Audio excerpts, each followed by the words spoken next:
So we're hoping to go on vacation here in about 2 to 3 weeks, and we're gonna be gone for about roughly 3 nights. And when we're gone, we have to trust somebody to take care of our farm.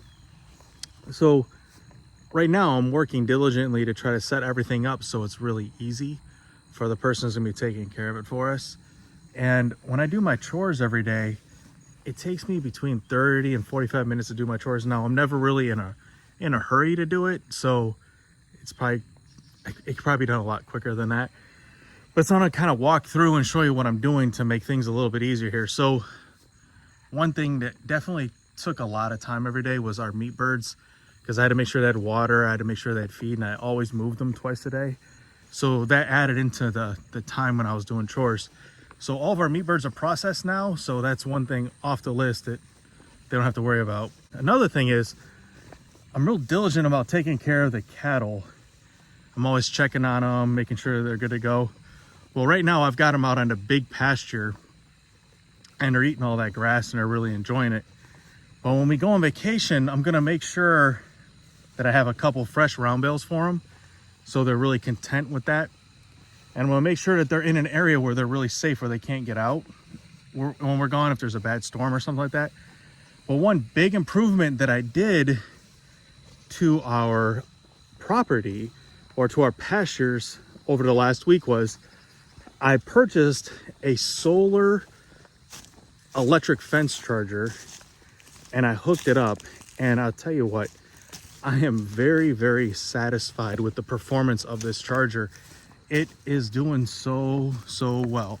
So let me show you real quick which one I bought, and let me know in the comments if you have this similar one, if you like it. But the one that I purchased is this one right here. It's a Gallagher S100, and I absolutely love it. It's really easy to hook up right out of the box. It was ready to go. The battery's already charged up, and it's really slick. Like, so right here you can see where it's got the dial where you turn it for your livestock, and then this right here is like more like predators that you want to like keep out. So it's got different modes. It explains in the directions what all that means. And then right here you can check the battery of it by turning it like this, and if it turns on green, it's really good and charged up. So I know that this thing's working. And right here, this green light right here lets me know that it's got the fence charged, everything's going well, that there's no wires that are crossed or anything like that. So I hadn't touched the fence myself to kind of get a feel for it, to see how much like of an oomph it puts out, but it puts out 2 joules when you touch it. And I was over here hooking up something else, and I'm gonna show you here in a second, and I got a good jolt from it. And I tell you, I knew it. It definitely woke me up. Lisa was on the other side of the fence, and it got me good. So definitely know that it's gonna hold the cattle back for sure. I'm not concerned about them, coming up and touching with their nose. I feel like if they touch it, they're definitely gonna get a good shock, and they're gonna, step back away from it. So coming over here is where the cattle come up to get a drink of water. And I purchased these automatic waters through Amazon, and I hooked them up, and they're right here. And I'm just letting them run right now. I have one on each of the big troughs right here. I'm just letting them run real slow. I didn't want to, get too much going in there, too much pressure behind it, because I didn't want to take the chance on blowing a hose. So I'm gonna show you over in the barn what I did to make certain that I don't blow any hoses here, because where I live, my water pressure is astronomical. And that's a really good thing. I like having that, when I'm running hoses over like a long distance or something like that. But if you have like a hose that you leave on, it's going to cause it to swell. And then with the heat, it gets really hot here in South Carolina. With the heat, it has always that possibility of blowing a line. And if you blow a line, you're just wasting water, which costs money. And I'm not trying to do that. So what I did was, I'm gonna show you this right here, what I purchased. I purchased this pressure reducer right here. And right now it's reading just below 40.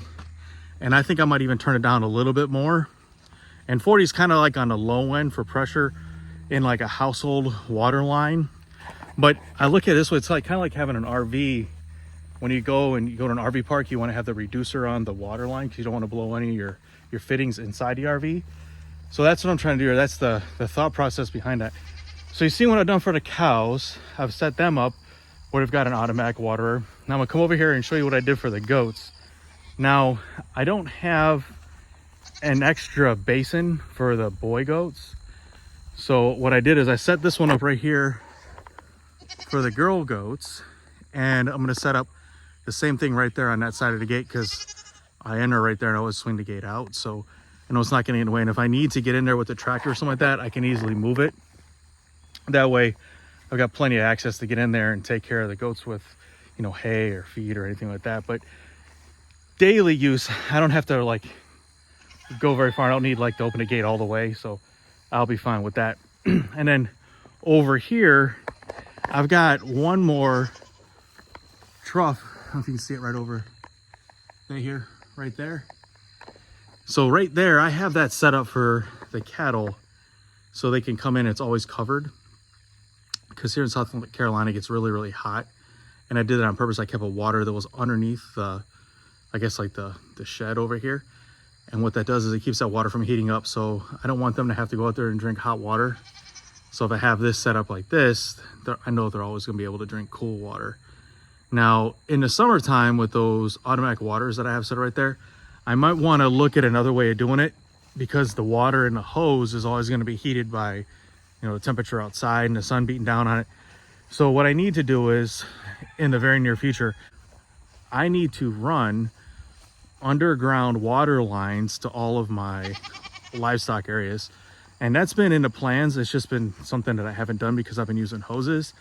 And it's a bit of an undertaking. It's not super difficult, but I still got to dig the trenches and I got to move stuff around. So that's in the very, very near future.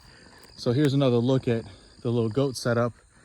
They've been drinking out of it. They seem to like it. So win-win with that. And then coming over here, when we leave, I'm going to set this up for the chickens so they are guaranteed to get their feed. So I don't have to worry about having the person taking care of the place. Watch it. So right here, so I've got my deer feeder in there and I've had that in there for some time. You probably see it in some of our later videos or earlier videos. So what I'll do is I'll fill that up with feed before we leave and I'll set it to go off twice a day. And I can adjust the amount of seconds that it spins. And that way I'll make sure that our chickens will always have feed while we're gone. I don't have to worry about them running out at all. So that'll be slick. And then I've got these 3 waterers right here, and that'll be more than enough for 3 days while we're gone. That's, I mean, it's what, like 15 gallons of water for the chickens. That'll be plenty while we're gone. So just trying to make things really easy. So really the biggest thing that people are gonna have to do while we're gone, honestly, is that they just have to make sure that our goats have hay. And I'm gonna give the girl goats a round bale, so I don't have to worry about that. So I just have to make sure the boy goats have hay, and they're gonna have to make sure that our guardian dog has food and water every day, and then just kind of like a general check to make sure that nobody's like any sort of like emergency state or anything like that. But really, this is a pretty easy like homestead to take care of in our absence. We've really tried to keep everything up to speed. And what's really good about this is not only is this good for when we're going on trips, but you know, I end up working some fairly late hours or long days. And because I do that, I have to have the chores get done by Lisa or our son Landon will do them some days. So it works out that if I'm doing all this stuff and I set these things up for like while we're on vacation, it helps us in the day-to-day realm too, I guess. So we're really trying to reduce the amount of workload that we have here, which gives us more time to do other things and get other things done on the homestead. So just want to show you real quick what we do, and let me real quick give you this awesome view of our cows out there. I don't want to leave them out in the distance, and they look like they're happy as can be out there in the pasture having just grazing for this evening. It's a beautiful evening here in South Carolina. Got a little bit of an overcast, but it's still an awesome evening. And so, well, hey, thank you so much for watching this and tuning in. Have a great day.